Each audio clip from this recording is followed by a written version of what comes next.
लेकिन इस हार जीत के क्या मायने होंगे दोनों ही दल? यदि बीजेपी जीत जाती है तो क्या मतलब होगा, हार जाती है तो क्या मायने होंगे, और कांग्रेस के लिए क्या चुनौती है? देखिए, सबसे बड़ी चुनौती तो जो आपने कहा, जो कांग्रेस की चिंता है कि बाड़ाबंदी करनी है, तो चुनौती तो ये है कि पहले जो बचे हुए हैं उनको इकट्ठा रखा जाए।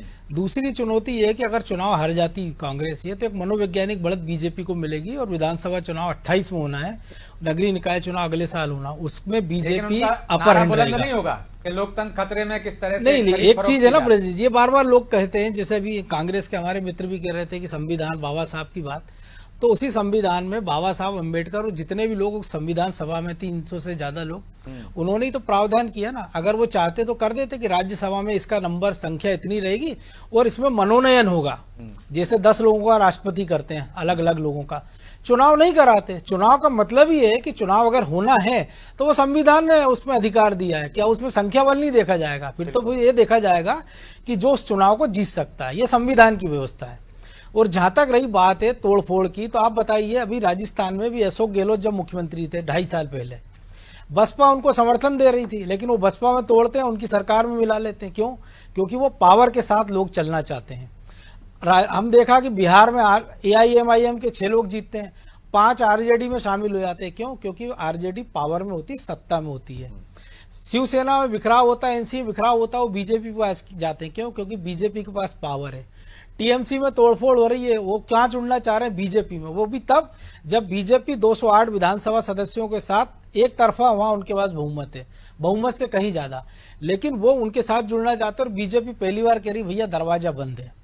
आप देखिए, DMK के साथ तोड़ देती कांग्रेस, 20 साल 25 साल पुराना गठबंधन, और सत्ता के लालच में उनके आधा दर्जन विधायक हैं, लेकिन वो TVK के साथ चले जाते हैं। लेकिन अगर यहाँ कोई चला जाए, हाँ, और अगर यहाँ कोई चाह रहा है तो कह रहा साहब वो बिक रहा है, तो जो वो गए हैं उनको क्या पैसे दिए गए हैं?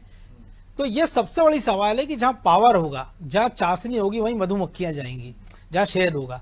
तो सबसे बड़ी बात है कि जब ये हार्स ट्रेडिंग की बात कब से निकली? आप देखिए, जब मध्य प्रदेश में चुनाव की सुगबुगाहट में नहीं थी कि चुनाव, हम देख रहे जनवरी फरवरी से कांग्रेस के नेता क्या बोल रहे थे कि साहब मध्य प्रदेश में हार्स ट्रेडिंग हो सकती है, बीजेपी तीसरा उम्मीदवार उतारेगी। यानी आप मोटिवेट कर रहे थे कि भैया तीसरा उतारो, हमारे यहाँ लोग बिकने को बैठे हैं। और जब राहुल गांधी 6 महीने 8 महीने पहले बोल गए कि भैया लंगड़े घोड़े, बारात के घोड़े, रेस के घोड़ों में तय कर लो कि किन गधे घोड़ों को बाहर करना, आपने अभी तक किया नहीं है। अब आप सबको एक बाड़े में रख रहे हैं। अब आपको कैसे पहचाने कि ये रेस का घोड़ा है, ये बारात का घोड़ा है, कि ये लंगड़ा घोड़ा है? या तो उनकी पहचान कर लो।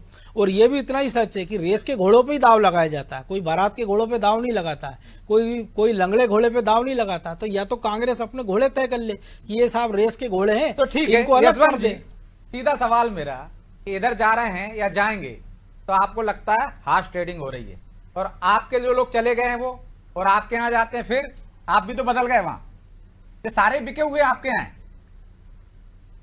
ब्रजेश जी, एक तो पहले जिस तरह से जो हमारे लोग चले गए, तो अब उनसे पूछिए उनके क्या हाल है। कोई पूछ नहीं रहा कार्यालय। अरे कोई केंद्र में मंत्री है, कोई मध्य प्रदेश में मंत्री, कोई निगम मंडल में अध्यक्ष बना बैठा है।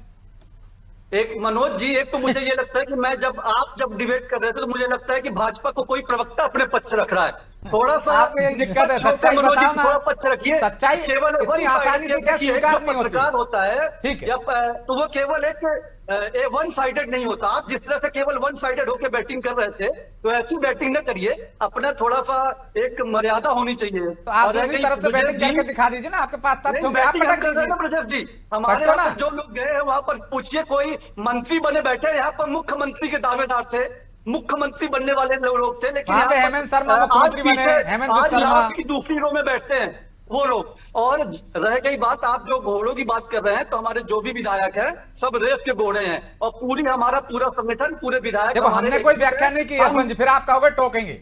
आपके ही नेताओं ने कहा बारात के घोड़े, रेस के घोड़े, लंगड़े घोड़े, हमने कहा। आप ही कह रहे हो हमारे पास रेस के बच्चे हैं।